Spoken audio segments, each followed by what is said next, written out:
شرح ابن عقیل متعلق ما پرون تاسو ته خبره سما کړم چې دا د الفیه ابن مالک شرح ده. الفیه ابن مالک چې کوم دی دا د محمد ابن عبد الله ابن مالک متن ده او د دې متن خپل نوم چې کوم ابن مالک سے بیا خره نو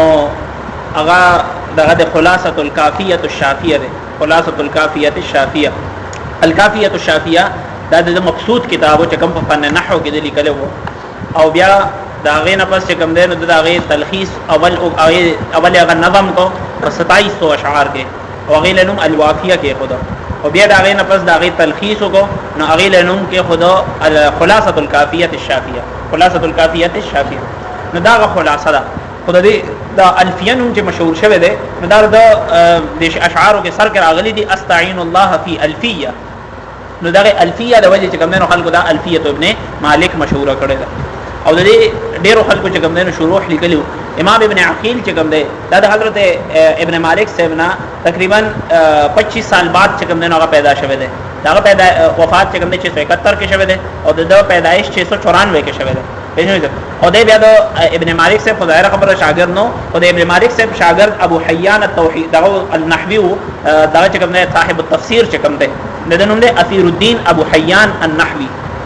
او د اندلس غرناطی اوسیدونکو وو او د غرناطی نه څنګه چې ابن مالک صاحب هجرت کړو دلته حالات د خرابې د وجه دغه شان ابو حیان هم دغه نه هجرت کړو او بعض خلک دا وایي چې ابن ابو حیان د ابن مالک صاحب شاګرد نه وو او بعض خلک وایي چې وو او اکثر خلکو د شاګردانو کې شمارل دي او البته د کې شک نشته چې د ابو حیان الاندلسی چې کوم دی د هغه زیات اعتنا هغه ابن مالک صاحب په کتابونو باندې و یعنی ابن مالک صاحب کتابونو ته ډېر زیات توجه و د هر کتاب شرح تقریبا هغه لیکل دي پېښنه او ابن مالک صاحب چې کوم د تاسو ما پرون ویلو چې د درې کتاب لیکلو یو کتاب د ځان لپاره یو د طلابو لپاره یو د علماو لپاره. د ځان لپاره چې کوم کتاب لیکل نو الکافیه الشافیه هغه خپل ټول چې کوم د معلومات راجمع کړو چې څونه د معلوم وو هغه ارسي لیکلی وو او د نمبر بیا دغه نه خلاصه طلابو لپاره ولیکلا نو هغه لنوم کې خلاصه الکافیه الشافیه هغه الفیه ابن مالک ته او تر اوسه په طلابو کې چې کوم د شریږي. او دریم نمبر چې کوم کتاب د علماو لپاره لیکل لري هغه نوم دی تسهیل الفوائد وتکمیل المقاصد. تسهیل الفوائد وتکمیل المقاصد هغه عظیم کتاب دی هغه کې دو صرف منقح ابحاث کړی دي چې هغه چا د نحو احاطه نه کړی اولا نو هغه په هغه باندې ډیر نه پوهیږي. په هغه تسهیل الفوائد باندې مخبل کته خو ډیر خوان درانه کوله چې هغه کتاب ډیر د اعلی ساتي دی. په هغه باغی باندې بیا شرح چې کوم ډیر عظیم شخصیات لیکل را ټول نه بهترین شرح باندې د ابن عیش تا کوم چې المفصل شارح دی. المفصل تاسو ما ویلو غټه کتاب المفصل لزمخشری چې کوم دی باغی باندې علامه ابن حاجب صاحب شرح لیکل را ایضاح المفصل او علامه دا ابن عیش هم لیکل را او خلک وی چې المفصل شوی دی نو دا ابن عیش د شرح د وجه شوی دی. المفصل په خپل دونه اعلی کتاب نو چې ابن عیش په شرح ولیکلا دا غي د وجه چې کوم دی نو د دې کتاب دغه پیدا شو قدر پیدا شو په دې خبره باندې ورسېږي. په هر حال دغه چې کوم دی نو ابن مالک صاحب الفیه چې وانه دی باندې شروحات مختلف علما ولیکلو یو په هغه کې چې کوم دی علامه ابن عقیل د ابو حیان الاندلسی شاګردو او د هغه نه نحو حاصل کړی و او دغه چې د دوه کتابونه لیکلي دي یو المساعد دی او یو شرح ابن عقیل دی. المساعد په لغت عربیه کې دی هغه دغه کې چې کوم دی د قواعد نحویه متعلق کتاب دی او ځم نمبر شرح ابن عقیل دی او شرح ابن عقیل تر ډیر زیات شهرت ملو شو هغه دور کې شهرت ملو شو او عجیب خبردار چې دی د الله باندې شرح ابن علامه ابن عقیل جو د نوم بهاءالدین محمد ابن عبد الله ابن عبد الرحمن ابن عقیل د عقیل ابن ابي طالب رضی الله عنه په اولاد کې وو نو د شغل چې کوم دی نو هغه د نحو د تدریس نه وو پېښه د نحو تدریس چې کوم دی مستقل به د فقه پڑھاوله او د په مصر کې قاضي هم وو پېښه چې قاضي فیصله به هم کوله او الله چې خپل ورع او تقوا په بنا باندې ډیر مشهور او طلباء سره ډیر خصوصي محبت کوونکې او غیبان شفقت کوونکې او د طلباء خبرګيري کوونکې چې کوم دی شیخ ابن عقیل سے پدې کې مشهور دی چې طلباء ډیر زیات مقبول ودا شخصیت نو ابن عقیل صاحب چې کوم شرح لیکل را هغه کې ردا مقصود چې کوم دی هغه صرف ایضاح مطالب دي یعنی د الفیه ابن مالک چې کوم مطالب دي هغه واضح بیان کړی دي دقیق ابحاث یې بدی کې نه دي کړی کني دغه چې کوم دی د قادر الکلام نحوی یعنی داسې نحوی چې هغه سره قدرت او په نحو باندې د خپل استاد چې کوم دی ابو حیان الاندلسی فرمایي ما تحت ادیم السماء انحى من ابن عقیل نه زیات نحوی د اسمان د چت لاندې نشته غټ نحوی د اسمان د چت لاندې نشته دونه غټ نحوی او دغه چې کوم دی نو د شارحین لیکلي دي مترجمین چې کوم د علامه سیوطی صاحب ابن عقیل صاحب وغیرہ حالات لیکلي دي چې د دې دور داسې وو چې په دې دور کې د نحوی سره شغف هغه چې کوم دی نو ډېر ګران شوی وو هغه علوم سره به شوق ساتو چې کوم علوم په دغه کې عوامو کې راځي چې عوامو دغه متعلق تاسو کو نو هغه علوم قدر به او چې کوم خاص دینی علوم وو یا خاص مصطلح علوم وو چې هغه په معاشره کې سکار نه وو نو هغه علوم ته توجه نه ورکوله لکه بالکل په دغه زمانہ کې داسې ماحول وو لکه نن چې زموږ په پاکستان کې کوم ماحول دی بهشنه په پاکستان کې خالص علمی دغه چې هغه علوم چې دغه د عوامو سره کار نه ساتي هغه کې مستقل اشتغال تنه شي کوله هغه وجدار چې هغه د اهمیت نه خبر نه یو نو نه به کوم بیا تاسو قدرې د نحویان او صرفیان او د معاشره کې همیشه ډیر غریبانان وي او کله په نسبت باندې واعظان واخلي فقها واخلي مفتي واخلي دغه چې کوم په معاشره کې ډیر د قدر هغه وجه سره چې معاشره چې کوم دینو هغه ظاهر خبره چې کله حکومت د طرف نه علوم ته توجه نه او صرف په عوام باندې د عوام په تعاون باندې دغه چلیږي مدرسې چلیږي نو بیا به هم هر عالم هغه علوم ځکه چې هغه عوام ته فائدہ ورکوي په دې خبر باندې ورسېدل نو د هغه زمانه کې تقریبا دغه ترتیب وو چې د حضرات په کوم دینو هغه علوم خامخا د کول چې کوم معاشره کې راځي اوس ابن عقیل صاحب ته اگر چې مهارت په علم النحو کې ډیرو او د علم النحو سره اشتغال نشه کولای ځکه چې د هغه زمانه د بادشاهانو ذهن داسې نو جوړ چې د اسلامي هر علم ته کوم دینو دغه ورکی توجه ورکی اوس نن سبا عرب ته لړشن عرب کې اوس نن سبا هر یو علم ته توجه ده که څوک نحوی ده نو دا غم مزيدي او که څوک صرفي ده نو دا غم مزيدي که څوک فقيه او مفتي ده دا غم مزيدي لکه چې دغه کوم دی حکومت هر یو علم ته توجه ورکوي او چې کله داسې نه چې حکومت هغه علم ته توجه نه ورکړي نو بیا دا علوم طبعا پاتې شي او کوم چې علوم چې عوامو کې پکاريږي نو هغه علوم اصلا پاتې شي یعنی صرف تفسیر ده یا چې کوم نو حدیث ده یا فقه ده هغه ته توجه ډیر دی د دین علاوه دي علوم ته توجه نه دی چې زمون په ملک کې د نحو او دغه په حواله سره صدا سے ټوس کاروم کوم کې څوک نشته ده اوس پرس کومه نحو شروع کړه تلس کاله پړاو بس وش وجي بس مستقل خپل شغل دې نه نشم جوړولې پیژنه او دا شان هر یو کس کوم دی هغه باقاعده د نحو سره بیا د نور شغلونه هم ساتي لکه چې صرف نحو سره شغل باندې کیږي نه دې طرف ته کوم دی د معاشري توجه دې طرف ته نشته دی خبر باندې نور دي ماحول هم دا شانو دا علامه ابن عقیل دی دا ورکه د ابن حاجب صاحب نوار تر اخره پورې کوم او نحویان باندې فیر ټول دغه کې کوم دی دغه ترتیب علامه ابن حاجب صاحب په علوم عربیت کې ډېر مهارت او غریب د دې سره شغل نشه ساتلی هغه باقاعده فقه پڑھاوله اصول به پڑھاوله ٹھیک ہے دا شان دا ټول نحویان دا شانو ابن مالک صاحب صرف پکې داسې و چې هغه حضرت مستقل د نحو سره شغل او هغه بیا ډېر ملنګ او فقیر سره و هغه بالکل دنیا باندې سکار نه و او نه په معاشره کې نوم و هغه صرف علماو کې نوم او عوام الناس کې دا نوم نه و په نسبت د ابن حاجب صاحب هغه غیر معروف او په نحو کې معروف په دې خبر باندې ورسېدل حدی بهرحال شرح ابن عقیل چې کوم دی نو دا تقریبا آسان ترين شرح په دې باندې دا محی الدین عبدالحمید چې کوم دی نو دا حواشی لیکلي دي دا حواشی چې کوم دی نو اکثر د الفیه د ابیات او ترکیبونه کړي دي ډېر فکر کړي دي ما خو تیر کلمه الفیه ابن مالک پڑھاو ور ما صرف الفیه پڑھاوله نو هغه بیا ما پوره ترکیب کو طالبانو ته د اشعار او دغه جو کې ترکیب لاندې حاشیه کې ټول موجود دي تفصیلا شرح ابن عقیل کې تاسو هغه کې ګوره کله سزا کې مشکلات نو بیا ما ته وایي ٹھیک ہے او دین علاوه ځای په ځای چې کوم دی نو اهم حواشی لیکلي دي هغه تاسو پکاري او شرح ابن عقیل دا شرح د هغه د ډیرو حواشی ضرورت نه صرف هغه چې هغه کوم شواهد پیش کړي د قران او حدیث نه شواهد پیش کړي یا د اشعار العرب نه شواهد پیش کړي نو دا غي شواهد لږه تشریح ضرورت دي او بدغه شواهد او شرح شواهد ابن عقیل باندې بلا شي خلکو شرح لیکلي دي اردو کې بلې باندې شرح او کراچي او عالم لیکل دا شواهد ابن عقیل باندې شرح ده او چې دا کتاب باندې ډاون کې زیر درس نه هغه حضرات په شرح لیکلي دي نو بس ابن عقیل کې چې شرح ابن عقیل کې چې کوم وضاحت طلب شی ده نو هغه صرف د شواهد دي چې هغه دا غي لږ وضاحت ضروري دي باقي د کلام بالکل واضح صحیح شي راوړل دي بسم الله الرحمن الرحیم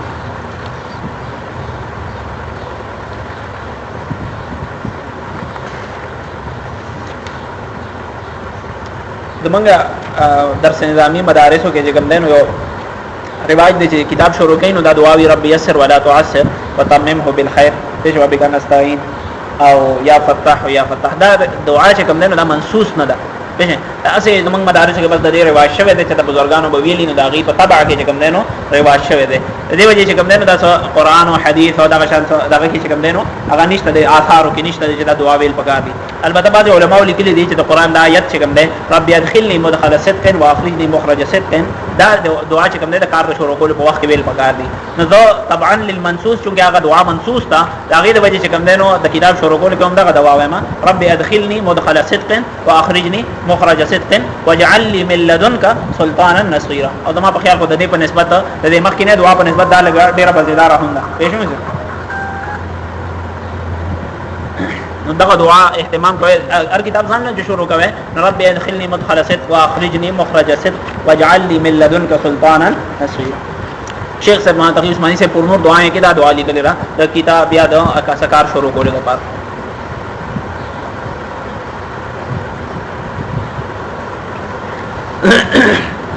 بسم الله الرحمن الرحيم. قال محمد هو ابن مالك احمد ربي الله خير مالك مصليا على النبي المصطفى وآله المستكملين الشرفا. قال محمد هو ابن مالك.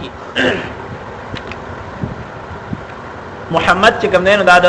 ابن مالک صاحب نوم دی، محمد ابن عبد الله. د په نوم کې اختلاف دی، څلور اقوال دي پکې. یو دا چې د نوم محمد ابن مالک دی، دویم دا چې محمد ابن عبد الله ابن مالک دی، او دریم دا چې محمد ابن عبد الله ابن مالک دی، او څلورم یو دریم نمبر پکې عبد الله سیوا دی، محمد ابن عبد الله ابن مالک. ٹھیک ہے سر. نو څوک وایي چې دا چې کوم دی نو محمد ابن مالک دی، څوک وایي چې محمد ابن عبد الله ابن مالک دی، څوک وایي چې محمد ابن عبد الله ابن مالک دی، او څوک وایي چې محمد ابن عبد الله ابن مالک دی. دې خبر باندې ورسه راجح پدې کې دا دویم قول دی چې دغه چې کوم نوم هغه محمد ابن عبد الله ابن مالک دی. دې خبر باندې ورسه دی سليمان العيوني دا استما پرون تاسو کې راکړی و. سليمان العيوني دا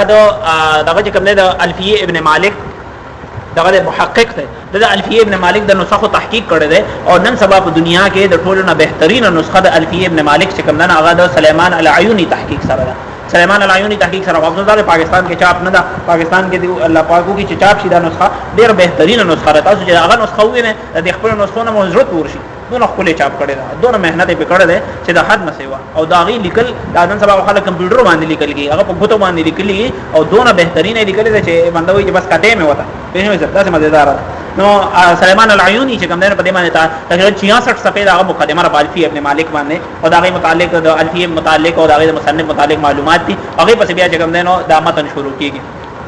نو العيوني وایي چې د نوم چې کوم دی نو راجح دا دی چې محمد ابن عبد الله ابن مالک دی. قال محمد هو ابن مالك. وی دې ځکه چې کوم دی نو دا هو سره فصل وکړو، نو دې کوم دې طرف ته اشاره ده چې دا ابن مالک د والد نوم نه دی، یعنی مالک د والد نوم نه دی، بلکې دا د معروف دغه دی نسبت ده. باقي دغه چې کوم دی نو اصل د چې کوم دی نو هغه بل دی. اچھا نو وای محمد چې هغه زوی د ابن مالک ته احمد رب الله خير مالک. د دې ځای نه د مقوله شروع شي. قال محمد هو ابن مالك، دا مقال شو دینه پس دا ټول کتاب د مقوله ده. ټول کتاب چې څونه ده دغه کوم د الفیه ابن مالک کې تاسو ما په ویډیو 1002 اشعار دي، 1002 ٹھیک ہے. 1002 اشعار چې کوم ده دا بیا د ټول څه ده مقوله ده. احمد رب الله خير مالك. وی ز تعریف کوم د رب خپل چې الله دې خیر مالکین چې هغه خیر مالک ته یعنی بهترین مالک ته. وینئ سب دغه دا احمد ربی چې کوم نه دا مفعول به دی د احمدو لپاره، او الله لفظ دا بدل د ربینا، دا بدل سره ربینا، او خیر مالکی چې کوم نه دا بیا دغه سی وتا صفات د لپاره د ربی ثانی. نو احمد ربی وذ تعریف کوم د رب خپل چې الله دې او خیر مالکی چې خ مالک ته. مصليا على النبي المصطفى. مصليا د احمدو کې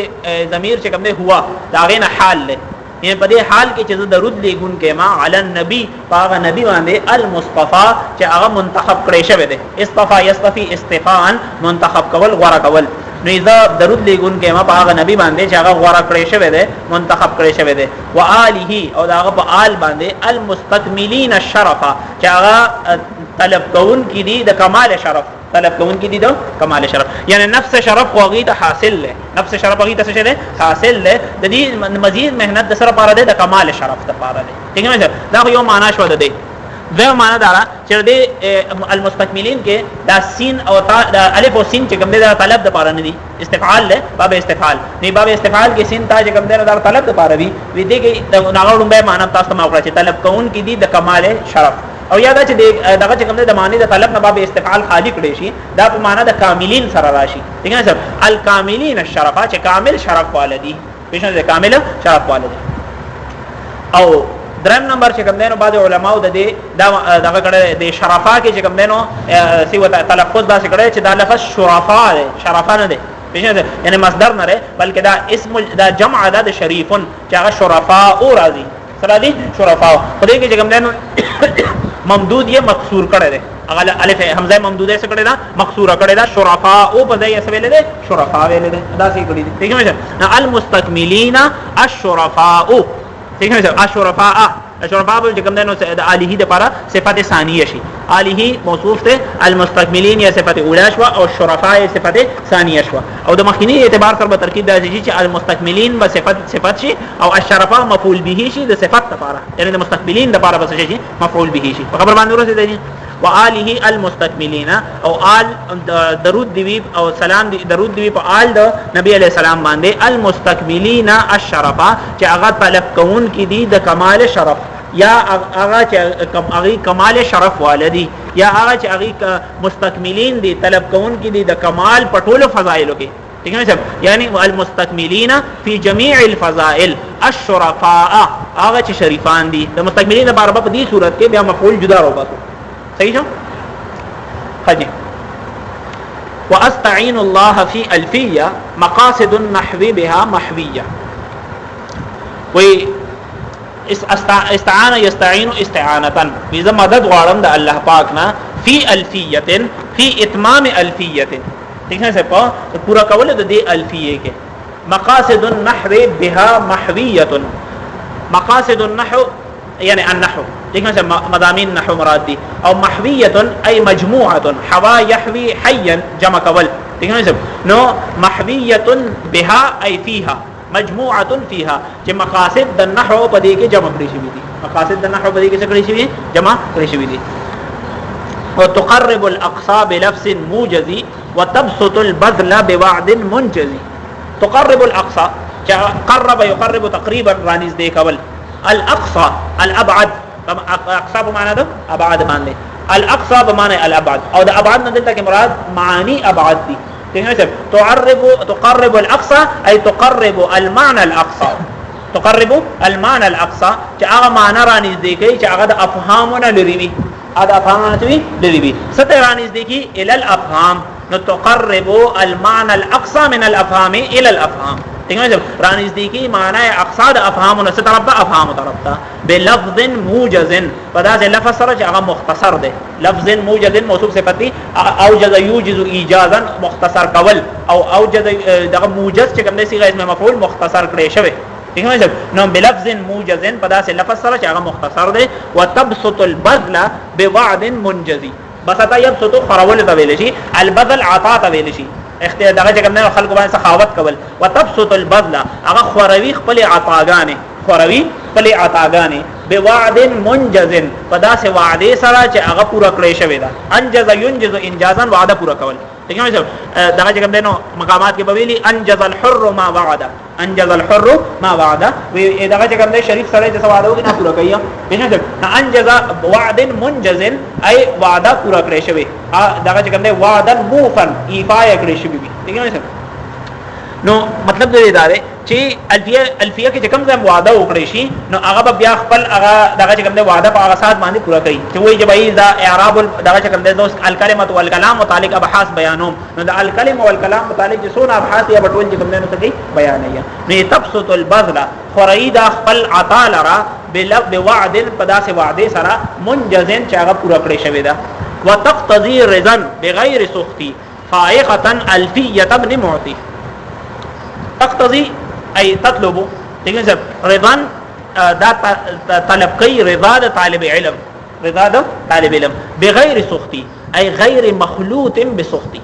غیر مخلوط بسخطی یعنی دا چې کوم د طالب رضا حاصلې دا سه رضا چې پاغي کې سخط نوي هغه کې سخط نوي یعنی طالب علم د دې د انداز نه بالکل راضي وي او ذره برابر هغه چې کوم نه ناراضگی پدې کې ناراضي یعنی انداز یې بالکل واضح ده او فائدہ هم ورګي بعضی کتاب به فائدہ درکې وړه بدل استړي کوي پېژنئ نو دا کتاب دا نه ده فائدہ ورګي او بغیر د ضرورت استړي کول نه ورګي په اسانه سره ورګي د دې وجې چې کوم نه د طالب پدې باندې رضا وي د طالب د اخوخوي بن غیر سخطن بغیر د تکلیف نه بغیر د ناراضګۍ نه ٹھیک ہے نو تقتضي رضا ودا طلب کوي رضا د طالب علم غیر مخلوط بسخط چې هغه نوی مخلوط غړوډ کړی شوی په ناراضګۍ سره فائقه الفیه ابن معطی فائقه چې دا حال له تقتضي د هي ضمیرنا بهنه او دا طلب کوي په دې حال کې چې دا فائقه دا په الفیه د ابن معطی باندې دا فائقه د الفیه چا باندې ابن معطی باندې ابن معطی چې کوم دی نو دا د الفیه لیکلی و دغه نمخ کې د ابن مالک صاحب نمخ کې الدره الالفیه دا غینمو اغه نوم څه شی وو الدره الالفیه الدره الالفیه هم په نحو کې زر اشعار او هغه د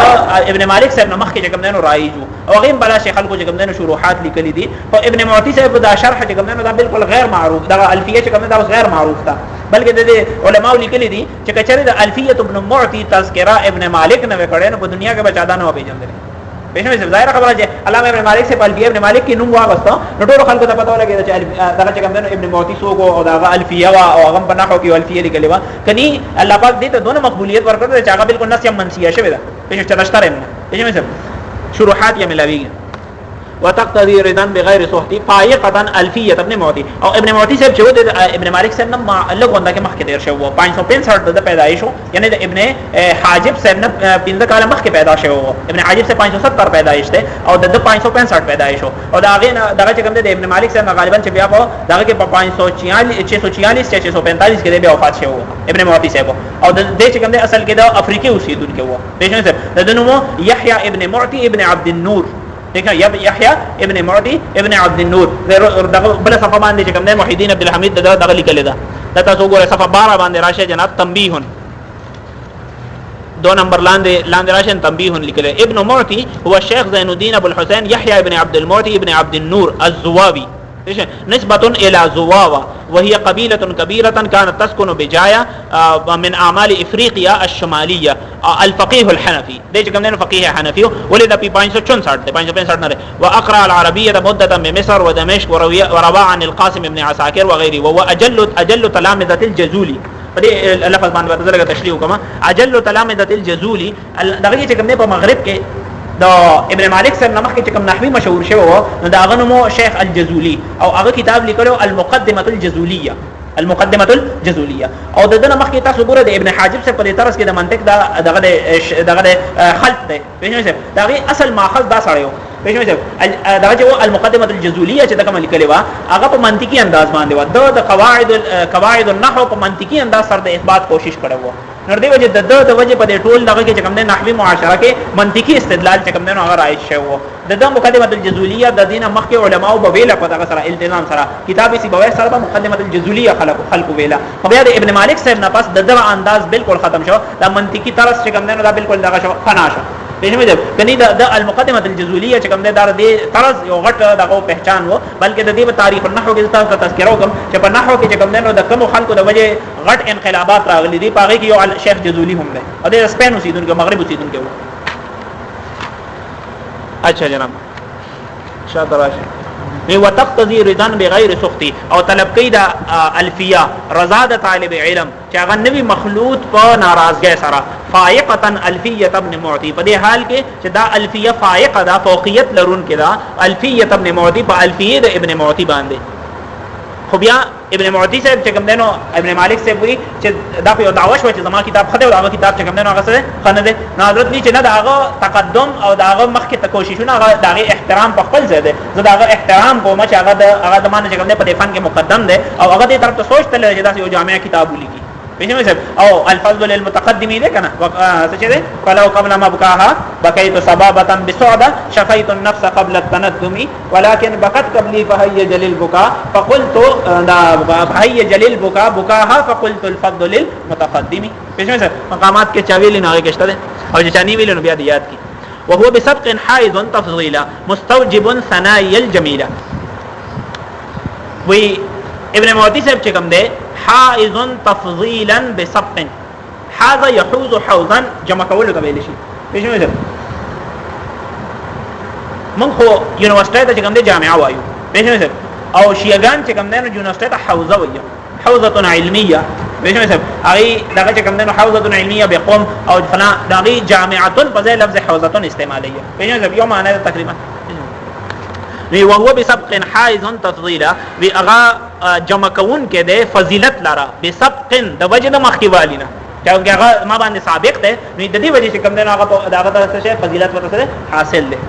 مستوجب ثنائی الجمیله واجبون کې دې زما تعریف لرا چې هغه بهترین دی یعنی هغه د خپل سبقت د وجې علم کې په ما باندې چې کوم دنو څه حاصل دغه خپل ثنا واجب کړی چې هغه تعریف حکم چې واقعي هغه زمانہ مخکې په دې باب کې کوشش کړی دی باقي دغه چې کوم دنو متأخر په متقدم باندې چې کوم دنو مقدم کېدل شي په علم کې او کني شي کېدل نو دا هو کېدل شي ډېر دغه چې کوم دنو متأخرین دي چې غیله خدای پاک چې کوم دنو په علومو کې داسې کمال ورکړي چې کوم متقدمین لنه دی ورکړي پېژمه ځم البته دارا چې فضل کلی دا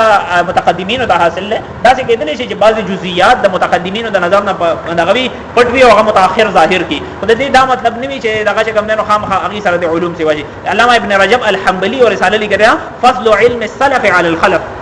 فضل علم السلف على الخلف ویلې مې هغه باندې شیخ عبد الفتاح صاحب تحقیق کړی او دا ډېر قابل غور خبره ده یعنی صحابه سره چې کوم علم وو هغه د رستم محدثین سره چې هغه په احادیث باندې عالم دي هغه په فقه باندې عالم دي تدقیقات باندې عالم دي هغه د عبد الله بن مسعود نه زیات چې کوم علماء نشي کېدل اگر چې عبد الله بن مسعود هغه عمر جزئیات نو یاد چې څونه جزئیات رسته امام حنیفه صاحب تیار بینه ځکه امام شافعی صاحب ته جزئیات یادو یا امام مالک صاحب ته جزئیات یادو دایره عبد الله بن مسعود رضی الله عنه نو یاد کړي دا په زمانه کې دونه مسائل نو دا غي اجتهادي عبد الله بن مسعود رضی الله عنه اجتهادي مسائل هم د الله سودول سره سیوانه دي پېښمه شه په بیا هم علم هغه سره وو سمانه کچره دغه مسائل چې کوم ابو حنیفه صاحب ترابیخ شوی دي امام مالک او شافعی ترابیخ شوی دي کدا عبد الله بن مسعود ترابیخ شوی نه هغه په دې کې د دین فیصله کول شو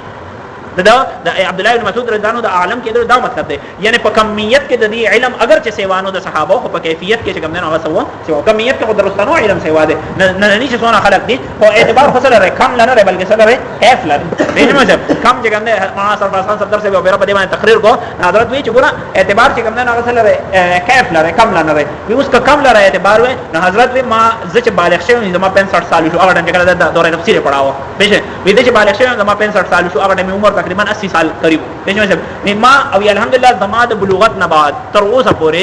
ندی یاد چې زمانه چې د مسکل شوی شیخ سرفرازان صاحب درس کوي ما 65 سال چې کوم دې 15 وړ وخت مونږ وکړو او نبی علیہ السلام چې کوم دې نو چې مونږ پر شو دا غینه بس مونږ شروع کړو چې 15 وخت مونږ خو علی نبی علیہ السلام شروع کړو غینه مخکې عبادت خو فرایض نه کنه پېژنئ فرایض خو چې شروع شوی چې کله د اسمان نه حکم نازل شوی دی اسمان نه حکم خو په مکه کې نو نازل شوی کا مکه کې نازل شوی اخر کې نازل شوی نبی علیہ السلام کو چې ټول مندونه جمع کړی شي نه 15 سال وی یا زیات نه زیات 20 سال وی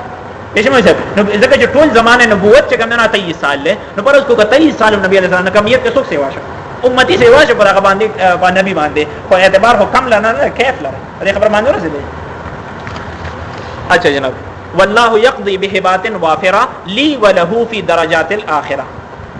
والله يقضي دعا کوي داغه لپاره وی الله پاک دې فیصلو کی بهبات وافره فعطايا كثيره سره فیصله دیو کې الله پاک د عطايا كثيره هبات عطيه هبه او وافره وفر يفر بمعنى كثر يكثر لي وله زما د پاره او د هغه د پاره هم یعنی زما د پاره د هم د هبات وافره فیصلو کې او د اصل کې مقصود خو هغه د دعا کولو خو دعا کې ایثار نه پکار وی دعا اول ځان لا پکار ده هیڅ لا ایثار فی القربه ٹھیک ہے صاحب په دعاګانو کې چې کوم دی او په دغه شان په عبادتو کې ایثار نه پکار دی وجه فقهای شافعیه وایي چې صف کې چا د ذکر خدل او هغه صف تور مخ کې کول مکروه دي پېښه ده صف یو کس لار دی او بل کس راغی نو هغه جناب طالب علم رستو شي استاد توی را مخ کې شه نو دا مکروه دي د شافعیو په نسبت هغه لا ایثار فی القربه دا قربت ده سړومبي صف کې ودرېدل د عبادت ده او په عبادتو کې څوک په ځان باندې نشه مخ کې کولی په دې خبر باندې ورسېده فقهای احناف د دې قائل دي الاشباح والنظائر کې ابن نجیم صاحب دغه علامه حموی صاحب د ابن دغه شارح چې کوم دی الاشباح والنظائر هغه د احناف په مذهب دا نقل کړي چې احناف نه په صف کې ځای ورغول چاته مقدم او چې هغه ته سوجه خصوصیت حاصل وي یعنی بزرگ دی یا چې کوم دی استاد دی یا داسې ناغي تک صف کې ځای ورکړي شي نور دی گنجائش ته ده بهر قاعده دغه دا چې لا ایثار فی الدین لا ایثار فی الدین ایثار په دین کې نشته دی پیژنئ والله يقضي بهبات وافره وی الله پاک دې فیصلو کی بهبات وافره په عطايا او كثيره سرا لي زماده پارا وله او د هغه پارا فی درجات الاخره په درجات د جنت کې په آخرت کې ٹھیک ہے یعنی درجات د جنت چې کوم دي پاره کې د زمونږ د پارا د عطايا او كثيره فیصلو کی یعنی ډیر درجات تر راته نصیب کی الکلام وما يتالف منه کلام او هغه دغه چې کوم اجزاء چې د هغه نه د کلام مؤلف کیږي هغه نه کلام څه کیږي مؤلف کیږي نو ما يتالف منه چې کوم دی نو هغه کلمه ده بشه کلام يتالف من الكلمه ده کنه نو الكلام وما يتالف منه اي الكلام والكلمه ٹھیک ہے نو کلام او هغه شی چې دا مؤلف کیږي دا کلام د هغینا دغه دا باب نوم دی ابن حاجب سے انداز خدا نے چڑھمبے یا کلمہ ذکر کرے دا او دی رمبے کلام ذکر کرے اکثر نحویین رمبے کلام ذکر کرے دا بیا دغه چې کوم کلمه هغه پسې ذکر کرے دا هغه وجدار چې مقصود د نحوی دا بحث د کلام نه د کلمې نه ده دغه صاحب او دغه چې کوم ابن حاجب صاحب چې کوم نه چونکه په دې اعتبار سره کلمه مخکې ذکر کړی دا چې کلمه کل جزء دا او کلام چې کوم نه دا مرکب دی هغه کل مفرد دی دا مرکب دی والمفرد مقدم على المركب طبعا فيقدم وضعا دغه صاحب الكلامنا لفظ مفيد كاستقم وی کلام زمونږه چې کوم دی کلام زمونږه یعنی کلام د نحات کلام د لغویین نه د دې کې اصطلاح اشاره دې طرف ته چې دا کوم تعریف د کوم د مصطلح کلام دی دا د کلام مطلقاً نه دی مطلقاً کلام تعریف نه دی بلکې زمون کلام را د نحویین چې کوم کلام دی کلامنا لفظ مفید وی زمون کلام چې کوم دی نو هغه لفظ مفید دی کاستقم لك استقم واخلا واسم وفعل ثم حرف الكلم او اسم فعل او بیا حرف چې دا کلمات دي الکلم دا مبتدا ده او اسم فعل حرف دا اخبار دي یعنی الکلم والکلم اسم وفعل ثم حرف واحده کلمه دا کلم واحد چې کوم دی نو څه ده کلمه ده والقول عم او قول چې کوم دی نو اغاش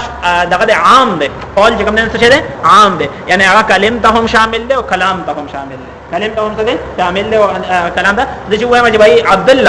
عبد الله هم زما قول له یعنی قلته ٹھیک ہے جمال خپل نه وته قول چې کنه نو قول ده دا چې کوم نه کلام نه ده نو دا لفظ قول چې ده دا عام ده دا کلمې له هم شامل ده او سره شامل ده کلام وکلمه بها کلام قد يؤم ٹھیک ہے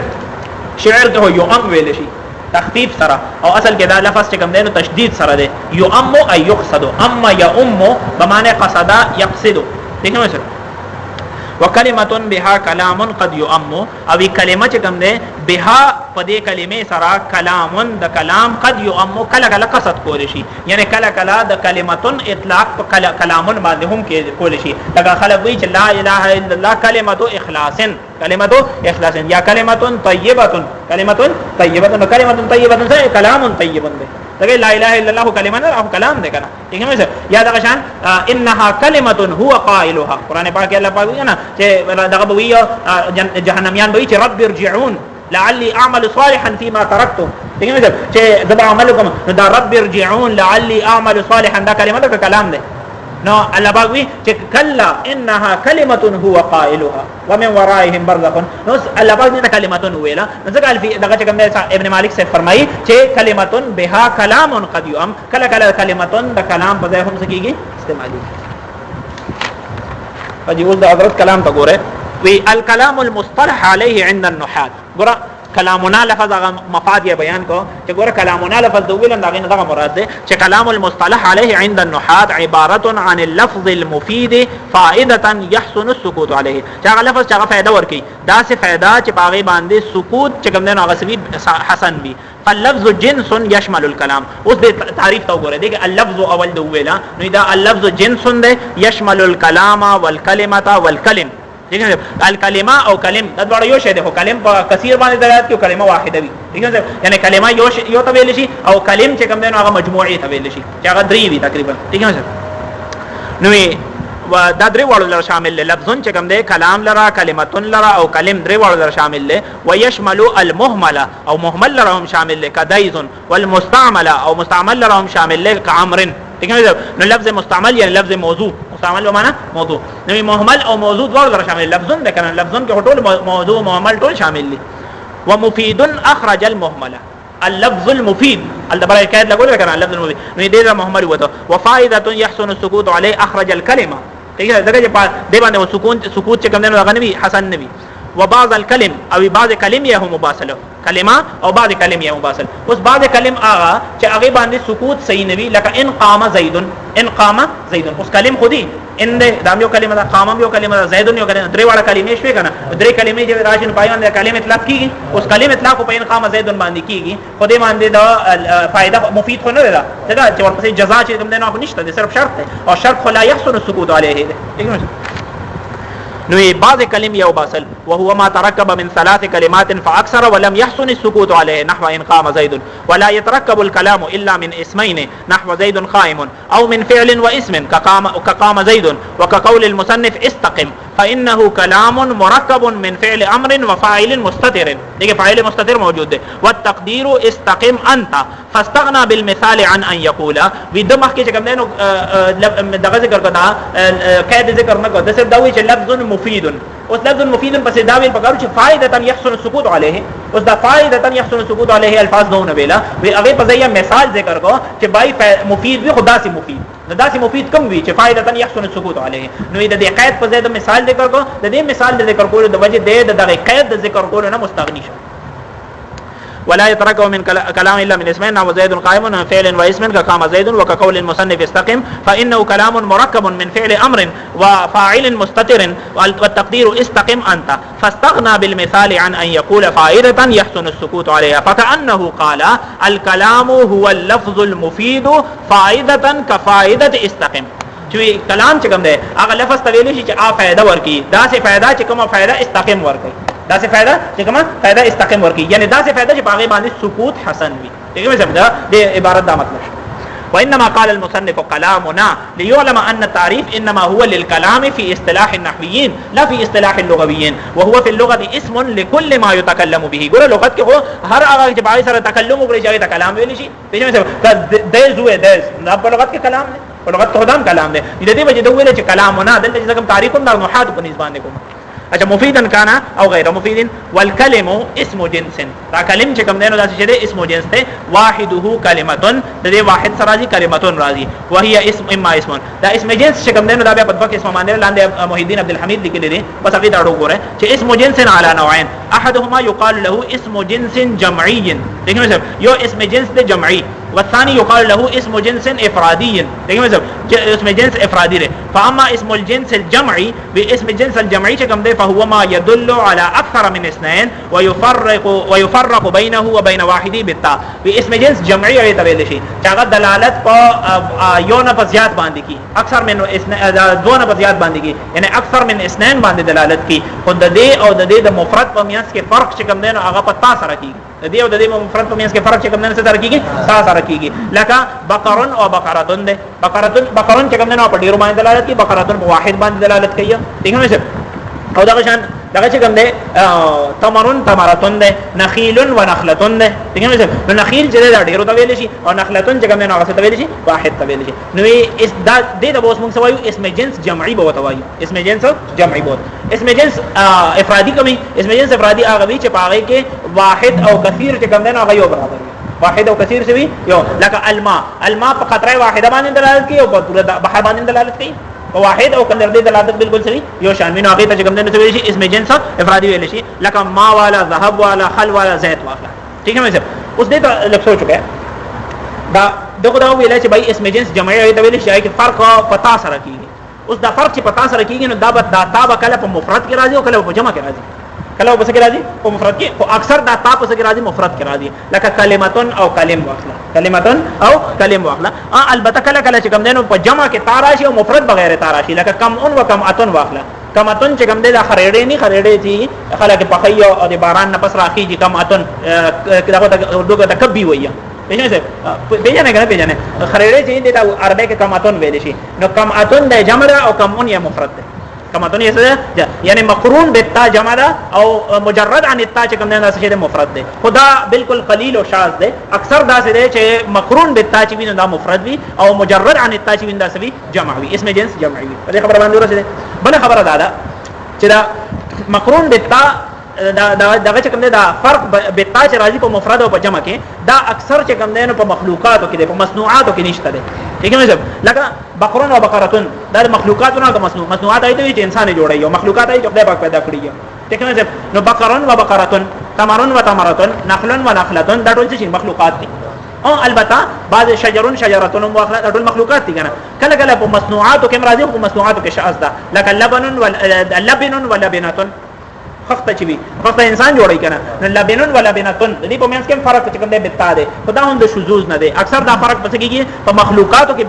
دا سره راځي په تاسو سره فرق راځي او په مصنوعاتو کې ناراضي په مصنوعاتو کې لبنن ولا بنتن سفینن وسفینتن دغه مطلب سفینتن مفرد دی سفینن یې سره جمع ده نو دا چې کوم دی فرق په مصنوعاتو کې شاذ راغلی دی اکثر دا پس کېږي په مخلوقاتو کې په دې کې څه باندې ورته دی خدای دا خو د اسم جنس تشریح والکلم اسم جنس واحده كلمه وهي اما اسم واما فعل واما حرف لانها ان دلت على معنى في نفسها غير مقترنه بزمان فهي اسم دغه چې دا دلالت کوي په معنا باندې او دغه چې کوم دی نو غیر مقترنه بزمان غیر مقترنه او دا غیر مقترن په زمانه سره فهي الاسم وان اقترنت بزمان فهي الفعل وان لم تدل على معنى في نفسها بل في غيرها فهي الحرف دا واضح دي کنه والکلم ما ترکب من ثلاث کلمات فاکثر او کلم باغی ته ویلی چې باغی ثلاث کلمات وی کلم باغی ته ویلی چې هغه بسري ثلاث کلمات کقولک ان قام زید ان قام زید تکلم ویل شي والکلمه هي اللفظ الموضوع لمعنى مفرد وی لفظ دغه کلمه چې کوم دی نو دا لفظ موضوع ته ویل شي هغه لفظ چې هغه ذکر شوی دی یو معنی مفرد ده لپاره فمعنى المفرد معنی ان شاء الله کافیه کې لږ بحث وکړو فقولنا الموضوع لمعنى اخرج المهمل كدايز وقولنا مفرد اخرج الكلام فانه موضوع لمعنى غير مفرد كلام چې کوم دینو دا موضوع وي خو د معنی غیر مفرد ده لپاره یعنی معنی مرکب ده لپاره موضوع وي ما ذكر المصنف رحمه الله تعالى ان القول يعم الجميع دا قول چې د ټول عام ده والمراد انه يقع على الكلام انه قول ويقع ايضا على الكلم والكلمه انه قول فدې باندې د قول اطلاقي باندې باندې قول اطلاقي وزعم بعضهم ان الاصل استعماله بالمفرد اي بعضو دا زعم کړی چې اصل په قول کې استعمال د پس کې په مفرد کې ده او مرکب ته قول ویل چې کوم نه على طریق المجاز دي ثم ذكر المصنف ان الكلمه قد يقصد به الكلام بیا مصنف دا ذکر کوي چې کلمې نه کله کله قصد د کلام هم کېدل شي لفظ د کلمې ویل شي مراد څه وي کلام وی كقولهم في لا اله الا الله كلمه اخلاص دغه لا اله الا الله كلمه الاخلاص یا کلمه طیبه ویل دا څه شی على طریق المجاز دی اصل خو دلته کې ویل پکار دي کلام طیب ویل پکار دي دغه وقد يجتمع الكلام والكلم في الصدق وقد ينفرد احدهما د دې ځکه چې کوم دینو دغه بیانې د کلم او د کلام په میانس کې نسبت بیانې تر دې په میانس کې عموم او خصوص من وجه ده دې په میانس کې عموم او خصوص سره کله کله به کلم وی کلام بنوي کله کله به کلام وی کلم بنوي او کله کله به دواړه وي ٹھیک ہے کله کله به وی دواړه وي لکه دغه چې کوم دینو مثال په تور قد قام زید قد قام زید دغه دواړه جمع دي دغه چې درې کلمې هم دي او کلام هم دي دغه مطلب او کچره قام زیدن وې نو دا کلام خوده او کلم نه دی کلم خدري دی کنه او ان قام زیدن کو وې نو دا کلم دی خو کلام نه دی ځکه چې کلم سو پکاري درې خو دی او کلام خو نه ځکه چې دا کلام مفید فائده يحسن السكوت عليه بنظر صادق وقد يجتمع الكلام والكلم في الصدق وقد ينفرد احدهما فمثال اجتماعهما قد قام زيد فانه كلام لافادته معنى يحسن السكوت عليه وكلم لانه مركب من ثلاث كلمات ومثال انفراد الكلم ان قام زيد ومثال انفراد الكلام زيد قائم ودي خبر ورسې دي علامات په سبب